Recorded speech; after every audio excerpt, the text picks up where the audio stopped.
गणनायकाय गणदैवताय गणाध्यक्षाय धीमहि गुणशरीराय गुणवन्दिताय गुणेशानाय धीमहि गुणाधीताय गुणाधीशाय गुणप्रविष्टाय धीमहि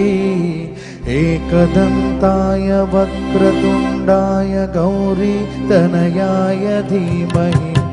गजेशानाय भालचन्द्राय श्रीगणेशाय धीमहि एकदन्ताय वक्रतुण्डाय गौरीतनयाय धीमहि गजेशानाय भालचन्द्राय श्रीगणेशाय धीमहि